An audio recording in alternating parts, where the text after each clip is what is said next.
12 के यहाँ पर जितने भी विद्यार्थी ये वीडियो देख रहे हैं, बड़ा ही महत्वपूर्ण आपके लिए प्रश्न बता रहा हूँ। सारी चीजें आप यदि कंप्लीट करोगे, ए सेट, बी सेट, सी सेट और डी सेट, तो आपको 65 से 70 नंबर की जवाबदारी, और ये अकेला ही आपको 40 से 45 नंबर दिलाने में सक्षम रहेगा ये वीडियो। ठीक है, तो चलिए शुरू करते हैं ना। भ्रूणपोष है त्रिगुणित। मनुष्य के 28वें दिन के अंडाशय चक्र में अंडोत्सर्ग होता है 14वें दिन में। बड़े शहरों में अधिक जनसंख्या का कारण है उपयुक्त सभी। चिकन पॉक्स किसके कारण होता है? वेरिसेला विषाणु द्वारा। प्लाज्मिड नाम किसने दिया? लेडरबर्ग ने दिया। धसे हुए रंध्र पाए जाते मरोद्भिद पौधों में। यहां से अपन बात करेंगे, ये हो गया इतना।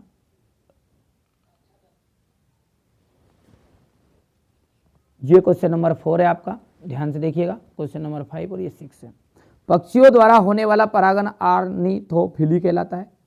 वर्धनता लिंग संलग्न जाएगा। हिपेटाइटिस जो रोग है वो विषाणु के द्वारा होता है। परजीवी जो गाय रोजी है उसमें मानव अल्फा लेक्टलबुमिन पाया जाएगा। वन पारिस्थितिक तंत्र का निर्माण अनुक्रम की अंतिम अवस्था में होता है। और जो ऊर्जा का पिरामिड होता है वन पारिस्थितिक तंत्र का, वो सदैव सीधा बनेगा। यहां से आगे देखते हैं, ये हमारे इंग्लिश मीडियम वाले बच्चे करेंगे कंप्लीट। सही जोड़ी बहुभ्रूणता कहा जाएगा सिट्रस। सह प्रभाविता कहा जाएगा आपका मवेशियों का रंग। टीबी कहा जाएगा बीसीजी। चेचक वैक्सीन कहा जाएगा छोटी माता। गोल्डन राइस कहा जाएगा विटामिन ए। यहाँ से आपका देख सकते हैं, ये आपका इंग्लिश मीडियम वाले बच्चों का रहेगा। सबसे लंबी वर्तिका एवं वर्तिकाग्र वाले पौधे का नाम है मक्का। गर्भाशय के अंदर भ्रूण का पोषण कौन करता है? अपरा। अनुवांशिकी के जनक किसे कहा जाता है? ग्रेगर जॉन मेंडल को कहा जाता है। अनुवांशिक जनक हो गया। एक इष्ट खाद्य इष्ट का नाम बताइए। एक्सविस गोर्सिपी आ जाएगा। बीटी कापस, गोल्डन राइस किसके उदाहरण है? ट्रांसजेनिक फसलों के। ये यहाँ से क्वेश्चन नंबर 4 है आपका, ध्यान से देखो। और यहाँ पर मानव में निषेचन फेलोपियन नलिका में होता है। ब्रह्मांड की सबसे छोटी इकाई क्या है? पृथ्वी है। बिल्कुल राइट बात है।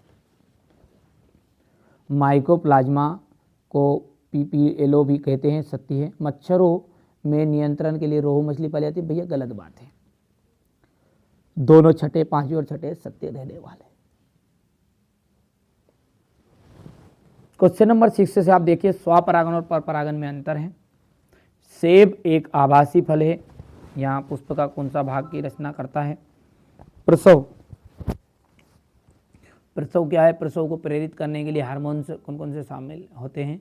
वृषण के कार्यों की व्याख्या करनी है। और चिकित्सकीय गर्भ समापन यानी एमटीपी क्या है, इसको आपको समझाना है। यदि हम आगे बढ़ें तो प्लेसेंटा के कार्य आपको बताने हैं। जीनोटाइप और फिनोटाइप में अंतर बताइएगा।